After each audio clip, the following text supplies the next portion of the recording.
When I first saw Fate Stay Night and saw Ryder be introduced into the anime, I never thought that she was Medusa. When I think of Medusa, I think of a creepy lady with snakes on her head, but Type Moon was like, hey, let's make her more hot, less scary, and not have snakes. Ryder, at least in the Fate Stay Night anime and movies, is like that hot chick in class that you just know as that hot chick in class. What's spectacular about her character, it's all surface level. By just watching any of the Fate Stay Night paths, you don't really get a deep sense of who Ryder really is. Sometimes the lore and other supporting reading materials turn out better than what makes it onto the screen. That is pretty much Ryder. That's Ryder in Unlimited Blade Works, and that's Ryder in the original Fate Stay Night that met her poorly animated end. However, Heaven's Feel was that hot and spicy redemption path for Ryder. I don't ever remember hearing directly from the anime that she was Medusa. Again, because Medusa has a snake head, or snakes on her head. Ryder was never portrayed to be the strongest of all the servants, but did have very formidable abilities, depending on who's supplying her with all that bloody mana goods. Like I said earlier, she got toasted in an original Fate Stay Night and pinned to the wall in Unlimited Blade Works like a throwaway prize figure. I'm really basing a lot of my judgment of Ryder from the animes and the Heaven's Feel movies. I never read any of the Type Moon graphic novels or played any of the games. I did try playing Fate Grand Order and decided to quit very quickly as it looks like a game that you'd have to grind out. To be entirely honest, having so many damn versions of these characters make it seem so saturated and feel less meaningful. So I decided to judge her based off her on-screen portrayal. Although I did read a little bit of her wiki and it read suck his blood and had sex with him. The damn writer was probably super horny when they wrote that in, but I digress. What I do know is Ryder's clear appeal to the audience. That would be her cool abilities and sex appeal.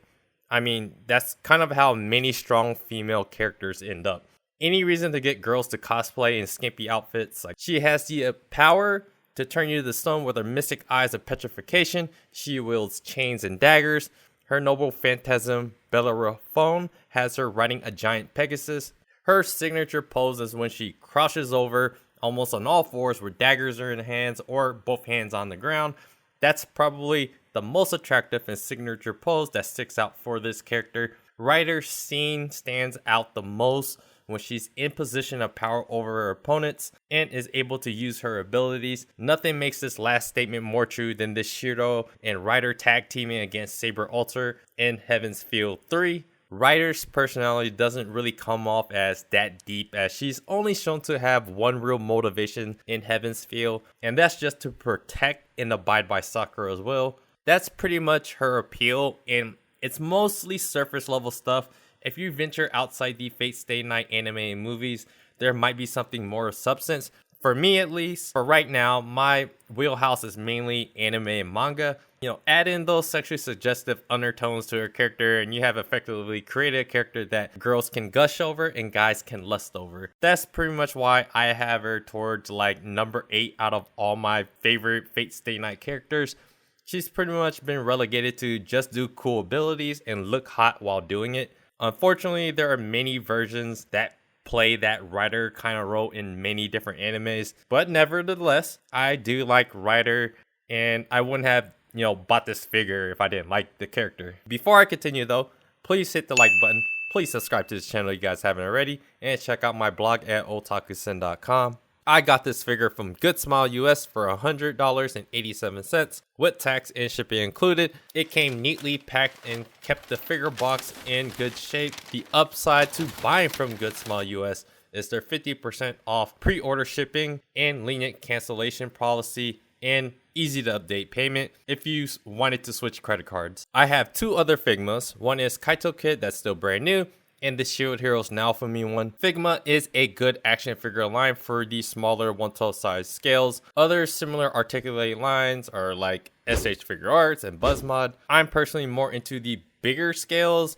and the bigger scale articulated doll figures like 3-0, Fig Zero, Metacom's Real Action Hero, and hopefully these up and coming Rocket Toy action figure dolls of Kakashi and Itachi turn out well. If you guys have been following me for a while now, you know that I prefer scales and I only really resort to action figures if there isn't really any scales on the market. So yeah, This Figma writer box turned out to be quite a bit bigger than the Kaito kit and Naofumi Figma that I have. It's your typical figure box with pictures of the figure in different poses on it.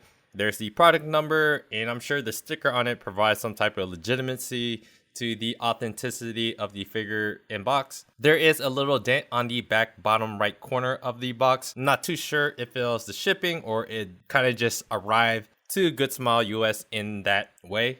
When it comes to the assembly, this figure comes with quite a bit of accessories. That's what Figmas are known for. There are 3 sets of faces, 2 longer chain daggers, 2 shorter chain daggers, 5 pair of hands, 1 visor, the Figma stand parts, the manual, and of course the bonus summoning circle if you bought it from Good Smile Company. Putting together the figure is fairly easy. The pieces all feel soft and are very movable. They pop on and off without any kind of scary force needed. It moves and bends into places fairly seamlessly. I put both weapon accessories into both pairs of hand accessories with the open hands, and they literally just slide in and out of her hand. So overall, taking apart parts and putting it on and off, it's very easy to do, and I didn't have any issues at all. However, my issue with this figure is it's getting the figure to look as natural as can be. The prototype pictures are always they always look good, so to try to match it can be kind of difficult. I've tried 2 different poses similar to what the pictures on the box showed, but mine just looks, quite a bit more awkward and not quite like how I want it to look. So after a couple days, I settled on a pose that I like with the chain accessories that's meant to keep its shape, making the pose look really badass, like she's in mid-attack with the chains floating in the air. But a couple things that I have to mention that I did have trouble configuring on the figure is this pose. I mostly wanted to get a pose like this or like this on the figure. I wanted this figure to look like that. If you guys have this figure, feel free to comment below and tell me if you guys were able to make it look like the pictures. I couldn't get her head and neck to look up when she's in a crouch stance.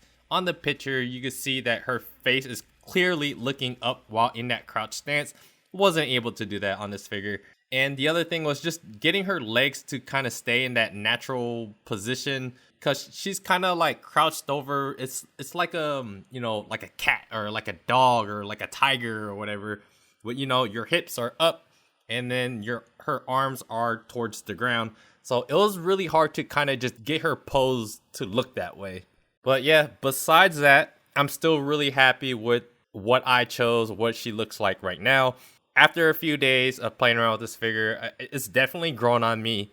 And action figures over time, they have been growing on me because they just provide a lot of upside, because you're able to make it look however you want, almost like however you want. I just prefer the scales of these kind of figures to be like 1/6 scale or bigger, and if the joints wasn't so exposed. That's why I lean heavier on the non-articulated scales. You're stuck with the pose, but companies generally pick something that most of us want. So yeah, assembly good. You're mostly going to be able to move her in places that you want. I only had issues with that one pose. She was crouched over. So for her hair, it's kind of like how I wanted the Onyx Sakura Manto Makiri's Grail to feel. But I can understand why it's not used out of that material, because it can look kind of clumpy if it was on that particular figure. But on this rider figure, her hair gets in the way of almost everything. If you're trying to remove or put on parts, her hair is going to be in the way. So it's very important that it's bendable, movable, and it's not easy to break. And it still has to look good, which it still looks very, very decent. As I mentioned before about action figures showing joints, some of the joints are too blatantly seen and not easily avoidable to overlook, like her thigh area and her neck area. Some joints like the shoulder, the elbows, and the wrists are areas I can usually live with if I had action figure dolls. For the pose that I chose, her shoulder joints are a bit more exposed than I would have liked if you're looking for more of a side angle, but it's okay if you're looking straight ahead, face to face. Most of the paint on this figure looks good around her arms. Some of it did bleed over, but it pretty much blends in. It still looks good. But if you're going to get really deep into how the painting looks, that is an area of concern, I guess. Overall, Judging by what's available for Medusa rider figures that are newer, I'm actually pretty happy with this one. She does have a decent amount of scales, garage kits, and other figures released within the past 15 years though. But I'm not really interested in getting anything like really old or secondhand right now. Seeing that it's been over 2 years since Heaven's Feel 3's Spring Song has came out, this is probably as good as it's going to get for this character. There's probably not really going to be anything new that's going to be coming out.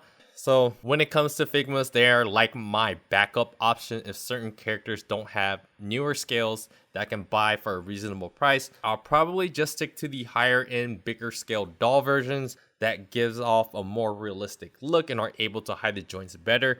I actually like my Real Action Hero Levi and Archer figures. The 3-0 Saitama one looks very decent. I'm pretty excited for this newer Rocket Toys company for their Kakashi and Itachi action figure doll release. Hopefully end of the year or sometime earlier next year in 2023. That's pretty much my thoughts though on this figure. It's a cool option for Medusa Rider and will probably be the only new and decent option that we can buy right now. If you like Nendoroid, she's still available at some US websites like Ukyokumo. Other than that, yeah, like the video, subscribe to the channel if you guys haven't already. Comment down below what you guys think about Figmas, what you think about the character. And don't forget to check out my blog at otaku.com. I just want to say I appreciate you guys, and I'll see you guys on the next video.